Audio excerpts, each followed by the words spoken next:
Hai, saya Irwan Effendi dan dalam video ini saya akan memperkenalkan tentang non-diskriminasi.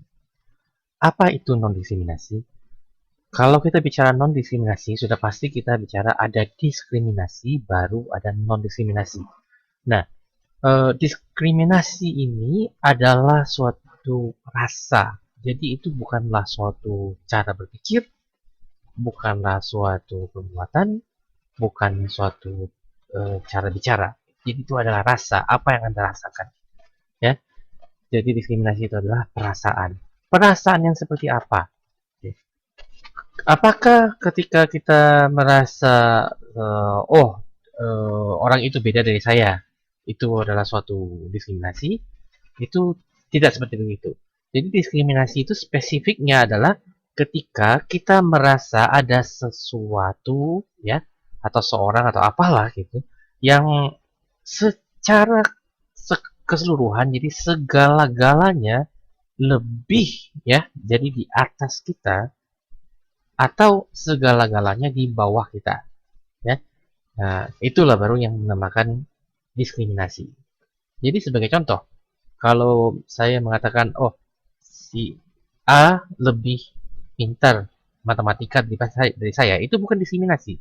Itu ya kemungkinan besar memang kenyataan gitu.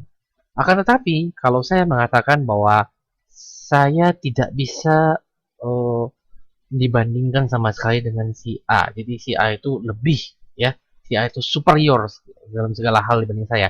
Nah, itulah diskriminasi, ya. Tapi bukan apa yang saya katakan, tetapi apa yang saya rasakan pada saat mengatakan itu. Kalau saya bisa saja bicara dengan cara bercanda, ya, misalnya ke seseorang, wah, kamu menang semuanya deh, saya tidak mungkin menang lawan kamu. Nah, pokoknya semuanya kamu lebih, ya. Nah, itu hanya suatu omongan, bukan suatu perasaan. Jadi itu masih belum bisa dikatakan diskriminasi. Yang benar-benar diskriminasi itu adalah apa yang saya rasakan. Jadi bisa saja saya eh, berbicara wajar saja kepada seorang, tapi saya merasa bahwa saya itu lebih tinggi atau lebih rendah. Contohnya, ketika saya bicara dengan katakanlah seorang pejabat, bisa jadi saya tuh merasa minder. Jadi merasa saya tuh di bawah dia segala-galanya. Jadi walaupun saya berusaha bicara dengan wajar, tapi ternyata perasaan saya minder. Itu saya mendiskriminasikan diri sendiri, merasa lebih rendah, ya. Akan tetapi di sisi lain, ya, contoh misalnya, ya, orang rata-rata gampang sekali tersinggung kalau misalnya dipanggil, "Hei, anjing kamu." Nah, mengapa orang tersinggung? Karena menganggap bahwa anjing itu lebih rendah segala-galanya dari manusia. Padahal, apakah benar anjing itu di bawah manusia segala-galanya? Nah, coba kita bicara penciuman saja. Secara rata-rata, penciuman anjing lebih tajam daripada manusia.